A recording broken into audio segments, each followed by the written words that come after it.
नमस्कार, बहुत स्वागत है आपका डेली 24 भारत में। मैं हूं आपके साथ अनीता शर्मा। शुरुआत करते हैं देश दुनिया की बड़ी खबरों से। और बड़ी जानकारी दिल्ली से निकलकर सामने आ रही है कि मानसून सत्र में आज बिल पेश होंगे और लोकसभा में 4 अहम बिल पेश किए जाएंगे।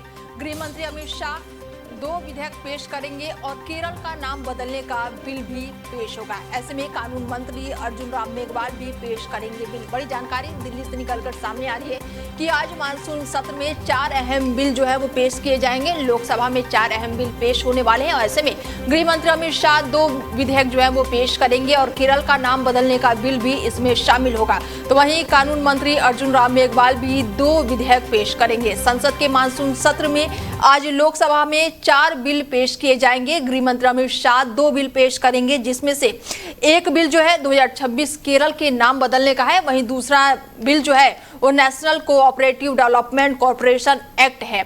और वहीं कानून मंत्री अर्जुन राम मेघवाल भी जो है वो रिफॉर्म बिल 2026 पेश करेंगे। वहीं केंद्रीय मंत्री ji Kishan Reddy mines and minerals act 1957 में संशोधन का बिल सदन में रखेंगे।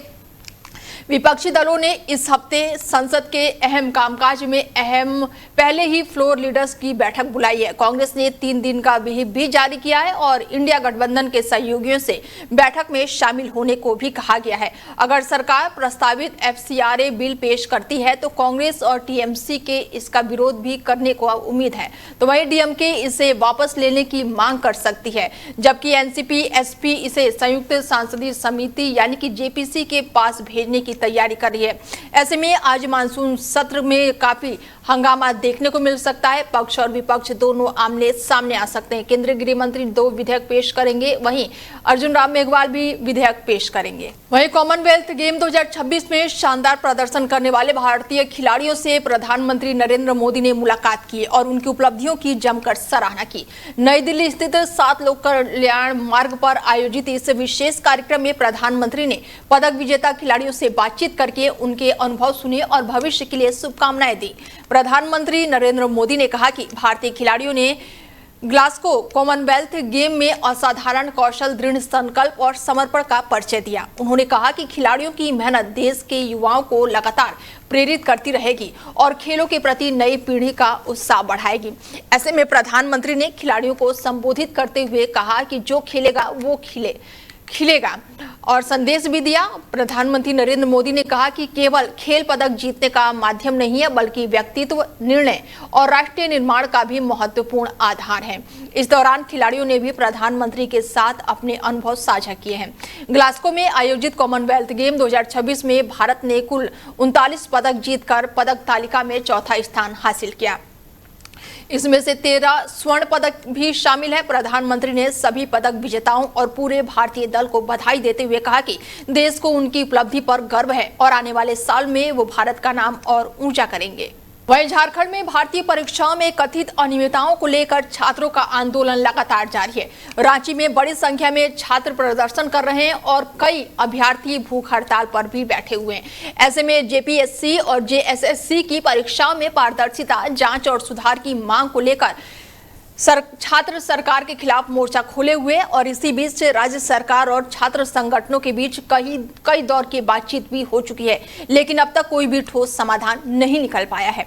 इसी बीच प्रधानमंत्री नरेंद्र मोदी ने झारखंड के मुख्यमंत्री हेमंत सोरेन को उनके जन्मदिन पर शुभकामनाएं दी है। प्रधानमंत्री ने सोशल मीडिया प्लेटफॉर्म X पर पोस्ट करते हुए लिखा कि झारखंड के मुख्यमंत्री हेमंत सोरेन को जन्मदिन की बहुत बहुत बधाई। उन्होंने ईश्वर से हेमंत सोरेन के उत्तम स्वास्थ्य और दीर्घायु की कामना की। एक तरफ राज्य में छात्र आंदोलन को लेकर सियासी माहौल गर्म है, तो वहीं प्रधानमंत्री की ये शुभकामनाएं संदेश जो है वो चर्चा का विषय बना हुआ है।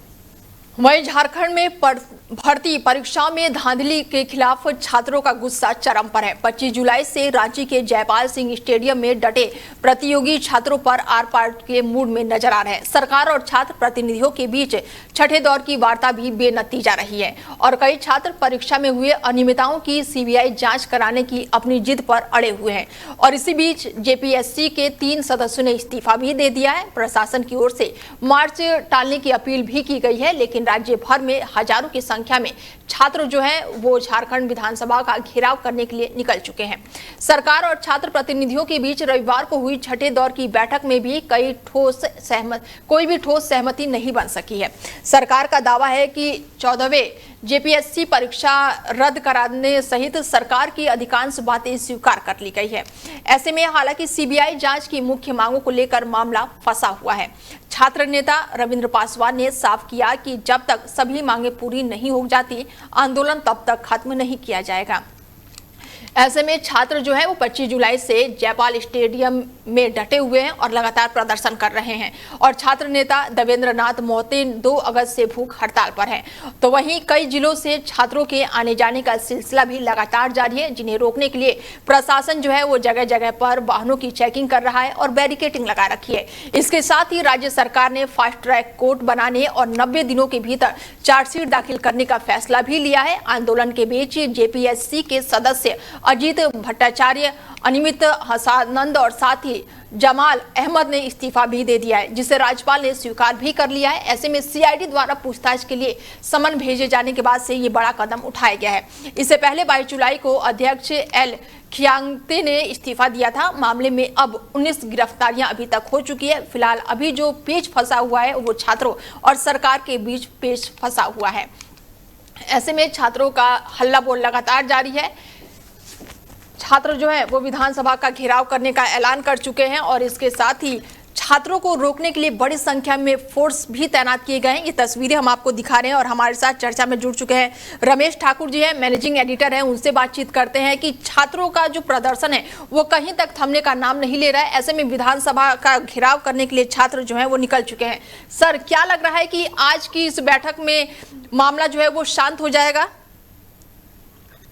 लेकिन देखिए, मुझे लगता है अनीता की छात्रों की जितनी मांगे हैं तकरीबन सरकार ने मांग ली है। जो मीटिंग हुई थी सरकार और छात्रों के बीच में वो भी पूरी तरीके से सफल नहीं थी। उसके बाद में जितनी मांग सूत्री इनका था उनको भी सहमति बन गई थी। अब ये आंदोलन मुझे लगता है कि थोड़ा सा अलग रुख और अलग तस्वीर पेश करता हुआ दिखाई देने लगा है। बिल्कुल, क्योंकि अब विधानसभा सत्र के तक आपका जाना, सीएम ऑफिस तक जाना और मंत्रियों को इस तरीके से सब करना, तो ये लगता है कि जो हमने जंतर मंतर पर देखा, एक आंदोलन जो होता है उसकी रूपरेखा तो शुरुआत में बड़े खुशनुमा माहौल से बनती है, लेकिन धीरे धीरे वो राजनीतिक चीजों को राजनीतिक तरफ जाता हुआ मुड़ जाता है। मुझे लगता है ये भी आंदोलन उसी दिशा में जाता हुआ दिख रहा है। जी बिल्कुल। ऐसे में छात्र जो हैं सर वो सीबीआई जांच की मांग करा रहे हैं, तो क्या सरकार डरी हुई है? नहीं, देखिए, कोई भी जब अनियमितताएं किसी भी पेपर में होती हैं, धांधली होती है, लीक होता है, तो ये तो तथ्यात्मक है कि देखो छोटी मोटी जो भी एजेंसियां, जांच एजेंसियां होती हैं, चाहे लोकल पुलिस हो जाए या फिर एक कोई एसआईटी गठित करके कर दिया, तो उसके बूते तो ये इतना बड़ा कांड खुलासा करना नहीं होता है। और जाहिर सी बात है इस तरीके के बड़े स्कैम को खुलासा सीबीआई द्वारा ही किया जाना चाहिए।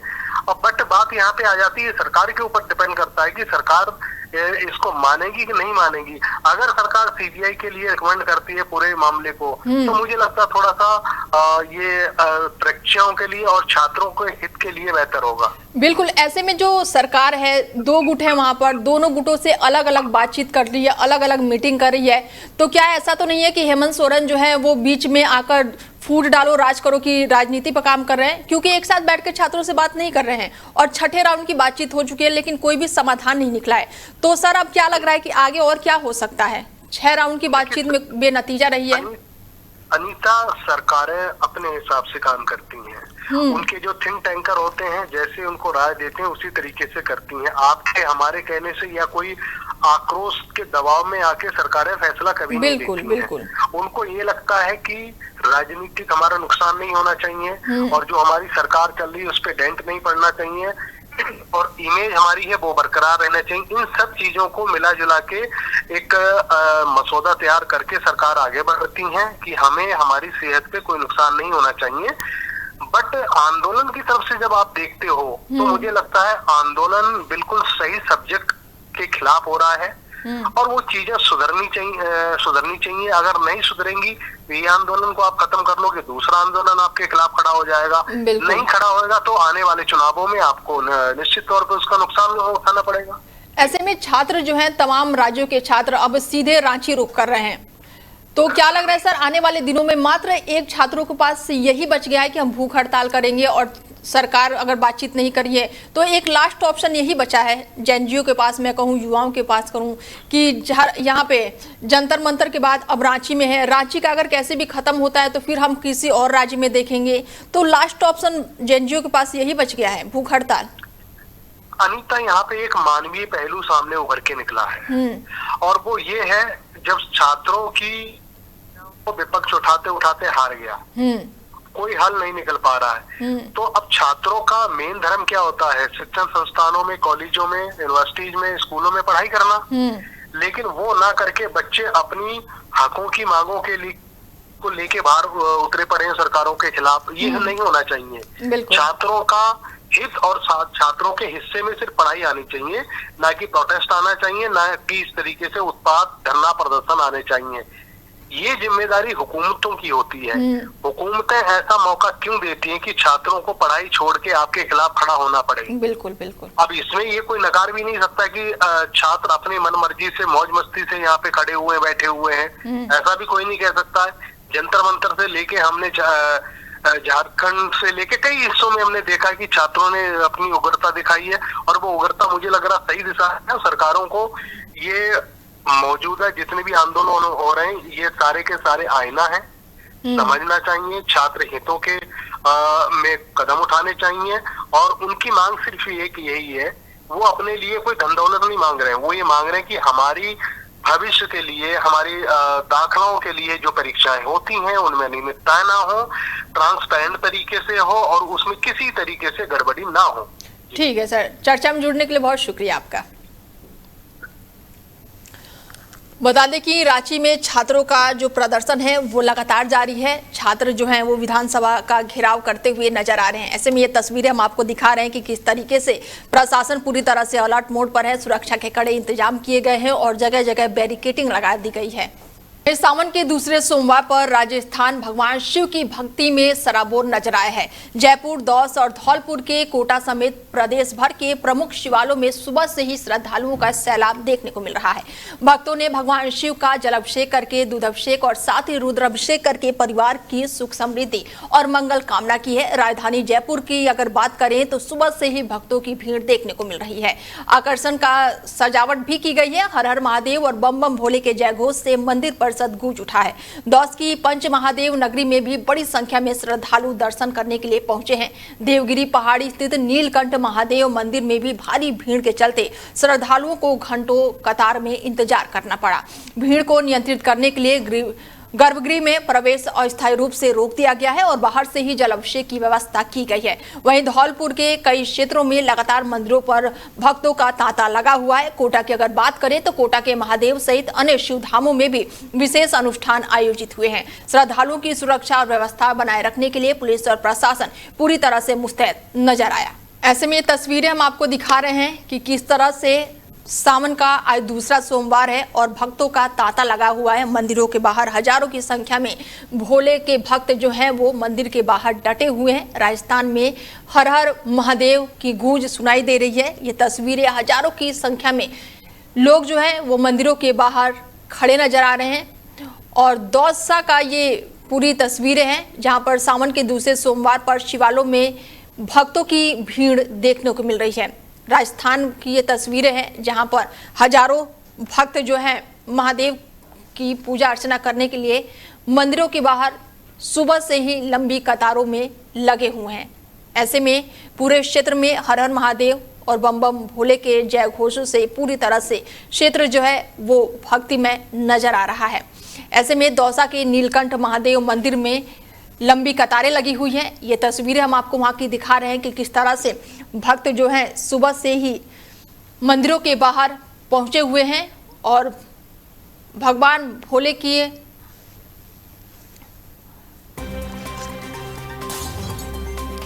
और ऐसे में बड़ी जानकारी निकलकर सामने आ रही है कि रांची में सीएम आवास के बाहर बीजेपी का विरोध प्रदर्शन। बड़ी जानकारी, बीजेपी ने हेमंता सोरेन के आवास का घेराव किया है। बड़ी जानकारी निकलकर सामने आ रही है कि रांची में सीएम आवास के बाहर बीजेपी का विरोध प्रदर्शन जारी है और ऐसे में बीजेपी ने हेमंता सोरेन के आवास को घेर रखा है। झारखंड में लगातार जेपीएससी और जेएसएससी भर्ती परीक्षा में अनियमितताओं के खिलाफ छात्र जो है वो लगातार धरना दे रहे हैं और वहीं बीजेपी ने अब हेमंता सोरेन का आवास घेर लिया है। रांची में सीएम आवास के बाहर बीजेपी का विरोध प्रदर्शन देखने को मिल रहा है। बड़ी जानकारी निकलकर सामने आ रही है कि बीजेपी ने भी हेमंता सोरेन के आवास को घेर लिया है, तो वहीं विधानसभा को भी छात्र जो हैं वो लगातार घेराव करने के लिए निकल चुके हैं। रांची में सीएम आवास के बाहर बीजेपी का विरोध प्रदर्शन देखने को मिल रहा है। खबरों में आगे बढ़ते हैं और जहां पर झारखंड में बीजेपी ने भी अब हेमंता सोरेन के खिलाफ पूरी तरह से मोर्चा खोल दिया है। वहीं झारखंड में जेपीएससी और जेएसएससी भर्ती परीक्षाओं में कथित अनियमितताओं के खिलाफ छात्रों का आंदोलन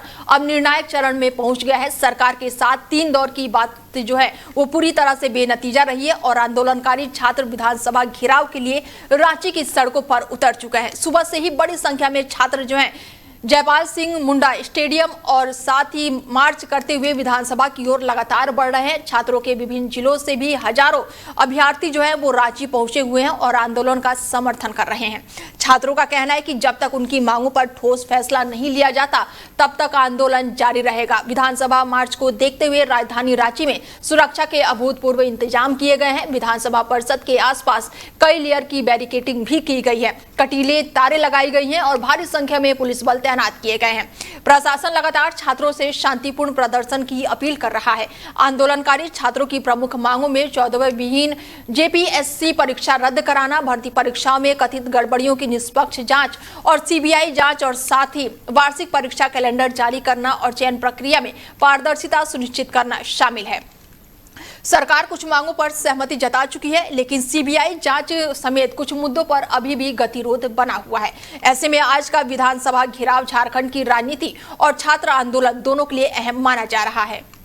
वहीं यूपी की बात करते हैं। यूपी में एक बार फिर से राजनीति जो है वो चरम पर है। बहुजन समाज पार्टी की राष्ट्रीय अध्यक्ष और यूपी की पूर्व मुख्यमंत्री मायावती ने पंजाब में संत रविदास के नाम पर बीजेपी की ओर से निकाली जा रही कलश यात्रा को लेकर निशाना साधा है। उन्होंने आरोप लगाया कि पंजाब चुनाव नजदीक आते ही बीजेपी संत रविदास के नाम पर समाज को उनके विचारों और बेगमपुरा के लक्ष्यों में भटकाने की कोशिश कर रही है। मायावती ने लोगों से बीजेपी और आम आदमी पार्टी की राजनीति से सतर्क रहने की अपील की है।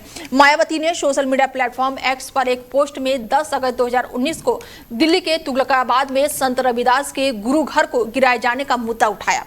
उन्होंने कहा कि उस समय लोकतांत्रिक तरीके से विरोध करने वाले संगत को लाठीचार्ज, आंसू गैस, गिरफ्तारी और मुकदमे का सामना करना पड़ा था। उनके मुताबिक कई लोगों को जेल भी जाना पड़ा और ऐसे में बसपा प्रमुख ने दावा किया है कि गुरु घर की भूमि भी छीन ली गई और आज भी श्रद्धालुओं को अस्थायी टीन शेड में माथा टेकने के लिए मजबूर होना पड़ा है। उन्होंने कहा है कि स्थिति जो है वो करोड़ों श्रद्धालुओं की भावनाओं को आहत करने वाली है। मायावती ने पंजाब के धलेता गांव का भी जिक्र किया। उन्होंने कहा कि वो गुरु घर की दीवार गिराए जाने के खिलाफ संगत और बसपा ने आवाज उठाई, जिसके बाद से गिरफ्तारियां हुई। मायावती के अनुसार बाद में आम आदमी पार्टी की सरकार को गुरु घर के पुनर्निर्माण का फैसला करना पड़ा। मायावती ने लोगों से बीजेपी और आम आदमी पार्टी से सावधान रहने की अपील करते हुए संत रविदास के समानता, सम्मान और न्याय के संदेश को जन जन तक पहुंचाने का आह्वान किया है।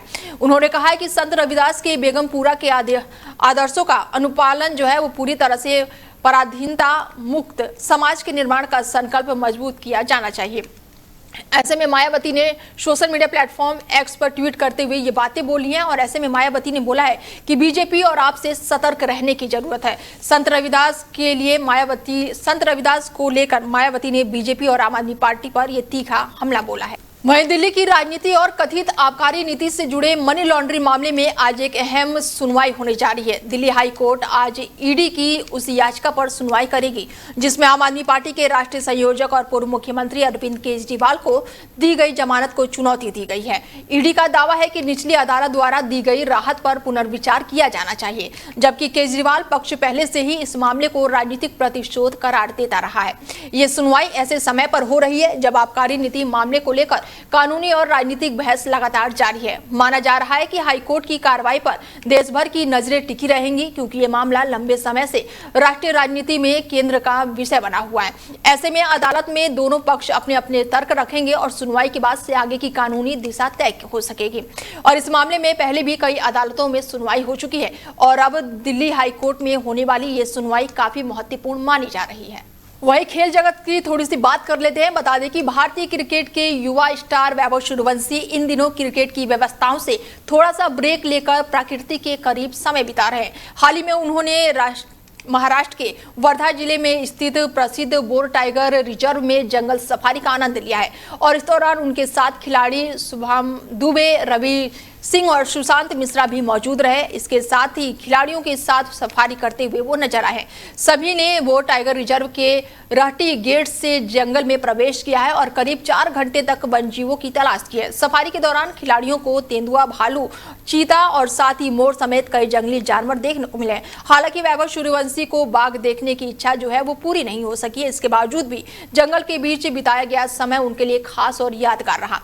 सफारी का वीडियो सोशल मीडिया पर चर्चाओं का विषय बना हुआ है। क्रिकेट की अगर बात करें तो वैभव इस समय शानदार फॉर्म में है। जिम्बाब्वे के खिलाफ T20 सीरीज में उन्होंने अपने आक्रामक अंदाज से खूब सुर्खियां बटोरी। सीरीज से पहले T20 मुकाबले में उन्होंने सिर्फ 18 गेंदों में अर्धशतक जड़ा, जबकि दूसरे T20 में 81 रनों की तूफानी पारी खेली है।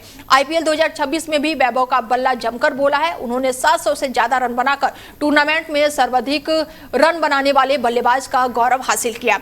इंग्लैंड के स्टार बल्लेबाज जोस बटलर ने भी वैभव की प्रतिभा की तारीफ करते हुए भविष्यवाणी की और आने वाले समय में वो उनके T20 रन रिकॉर्ड को तोड़ सकते हैं। और अब वैभव का ब्रेक खत्म होने वाला है और वो 23 अगस्त 2026 से शुरू होने वाली दलीप ट्रॉफी में ईस्ट जोन में उपकप्तान के रूप में नजर आएंगे। बेंगलुरु में ईस्ट जोन का मुकाबला नॉर्थ ईस्ट जोन से होगा। वहीं भारतीय क्रिकेट टीम के तेज गेंदबाज मोहम्मद सिराज ने रविवार को श्रीलंका क्रिकेट 11 के खिलाफ अभ्यास मैच में बल्ले से ऐसा कमाल कर दिया जिसकी किसी ने उम्मीद भी नहीं की थी। आमतौर पर अपने तेज गेंदबाजी और विकेट लेने के लिए पहचाने जाने वाले सिराज ने आखिरी ओवर में तूफानी बल्लेबाजी करते हुए भारत को 6 विकेट से शानदार जीत दिला दी है। और 3 दिवसीय अभ्यास मैच के दौरान दिन श्रीलंका क्रिकेट 11 ने अपने दूसरे पारी में 206 के स्कोर में घोषित किया था और इसके बाद से भारत के सामने जीत के लिए 207 रनों का लक्ष्य था। यशस्वी जायसवाल और शुभमन गिल ने टीम को अच्छी शुरुआत दिलाई, लेकिन बाद में भारतीय बल्लेबाजों की रफ्तार कुछ धीमी पड़ गई। मुकाबला धीरे धीरे रोमांचक स्थिति में पहुंच गया और एक समय ऐसे लगने लगा कि मैच जो है वो ड्रॉ हो सकता है। भारत की आखिरी 2 ओवर में जीत के लिए 23 रनों का जरूरत थी और ऐसे में इस दौरान मोहम्मद सिराज ने मोर्चा खोल दिया। उन्होंने 44 ओवर में सोनल को गेंद पर जोरदार छक्के जड़कर भारत की उम्मीदें बढ़ा दी। इसके बाद से आखिरी ओवर में टीम को जीत के बाद से 16 रन चाहिए थे। सिराज ने लगातार 3 छक्के लगाकर मुकाबलों का रुख पूरी तरह से बदल दिया और भारत को जीत दिला दी। मोहम्मद सिराज ने महज 15 गेंदों में 32 रन की पारी खेली है, जिसमें से 4 छक्के और 1 चौका भी शामिल रहा है। इसके साथ ही पावर हिट के देखकर श्रीलंकाई खिलाड़ी जो है वो पूरी तरह से हैरान रह गए। मैच के बाद से हाथ मिलाने के दौरान श्रीलंका के खिलाड़ियों ने मजाकिया अंदाज में सिराज का बल्ला लेकर उसे चेक किया और इसके बाद से अभ्यास मैच के दूसरा दिन भी आखिरी ओवर में गुरुनूर बरार ने भी इसी तरह आक्रामक बल्लेबाजी से सभी को प्रभावित कर दिया। वहीं भारत और बांग्लादेश के रिश्तों को लिहाज से एक अहम ही कूटनीतिक घटनाक्रम जो है वो सामने आया है। बांग्लादेश में भारत के उच्चायुक्त दिनेश त्रिवेदी ने प्रधानमंत्री तारिक रहमान से प्रस्तावित मुलाकात से ठीक एक दिन पहले बांग्लादेश के विदेश मंत्री खलीलुर रहमान से मुलाकात की। ये बैठक ऐसे समय पर हुई है जब हाल ही के दिनों में दोनों देशों के संबंधों को लेकर कई मुद्दों पर चर्चा तेज हो गई है। जानकारी के मुताबिक 1-to-1 बैठक ढाका के स्टेट गेस्ट हाउस में की गई। हालांकि बैठक में क्या चर्चा हुई इसकी आधिकारिक जानकारी सार्वजनिक नहीं की गई है, लेकिन इसमें भारत बांग्लादेश संबंधों के लिहाज से बेहद ही महत्वपूर्ण माना जा रहा है। हालांकि इसके अगले ही दिन भारतीय उच्चायुक्त की बांग्लादेश के प्रधानमंत्री तारिक रहमान से मुलाकात प्रस्तावित है और हाल ही के दिनों में पूर्व प्रधानमंत्री शेख हसीना के भारत में दिए गए संबोधन को लेकर दोनों देशों के बीच कूटनीतिक तनाव की खबरें भी सामने आई थी। ऐसे में यह बैठक दोनों देशों के बीच संवाद और रिश्तों को मजबूत करने की दिशा में अहम मानी जा रही है। भारत और बांग्लादेश के बीच व्यापार, कनेक्टिविटी, सुरक्षा सहयोग और क्षेत्रीय मुद्दों पर लगातार बातचीत जारी है और अब सबकी नजर भारतीय उच्चायुक्त और प्रधानमंत्री तारिक रहमान की मुलाकात पर टिकी हुई है। माना जा रहा है कि इस बैठक में द्विपक्षीय संबंधों को और मजबूत करना, क्षेत्रीय सहयोग बढ़ाने और हालिया कूटनीतिक मुद्दों पर चर्चा हो सकती है। वहीं देश के कई राज्यों में मानसून का असर लगातार देखने को मिल रहा है, लेकिन असम में बारिश अब जो है वो पूरी तरह से आफत बन चुकी है। लगातार हो रही मूसलाधार बारिश के बाद से कई क्षेत्रों में बाढ़ के कारण राज्य में हालात बेहद ही गंभीर बने हुए हैं। रिपोर्ट के मुताबिक असम में बाढ़ और बारिश से जुड़ी घटनाओं में अब तक 100 लोगों की जान जा चुकी है और कई जिले बाढ़ की चपेट में हैं। हजारों लोग राहत शिविरों में रहने को मजबूर हैं और जनजीवन पूरी तरह से प्रभावित हो गया है। नदियां उफान पर हैं और कई गाँवों का संपर्क जो है वो मुख्य सड़कों से कट गया है। वहीं देश की राजधानी दिल्ली में भी मौसम ने करवट ले ली है। यमुना नदी के बढ़ते जलस्तर को देखते हुए प्रशासन अलर्ट मोड पर है। निचले इलाकों में रहने वाले लोगों पर विशेष नजर रखी जा रही है। यूपी की अगर बात करें तो यूपी में भी मौसम विभाग ने कई जिलों में भारी बारिश का येलो अलर्ट जारी किया है। पूर्वी और तराई क्षेत्रों में नदियों का जलस्तर लगातार बढ़ रहा है, जिससे बाढ़ का खतरा मंडरा रहा है। बिहार में भी कई जिलों में तेज बारिश और आकाशीय बिजली को लेकर चेतावनी जारी की गई है। वहीं गुजरात, केरल, महाराष्ट्र और पूर्वोत्तर के अन्य राज्यों में भी भारी बारिश का दौर जारी रहने की संभावना जताई गई है। मौसम विभाग ने लोगों से सतर्क रहने, नदी नालों से दूर रहने और प्रशासन की एडवाइजरी का पालन करने की अपील की है। मानसून की ये बारिश जहां कई इलाकों में राहत लेकर आई है, वहीं कई राज्यों के लिए बड़ी चुनौती बनती हुई नजर आ रही है। फिलहाल खबरों में मेरे साथ इतना ही। दीजिए इजाजत, नमस्कार।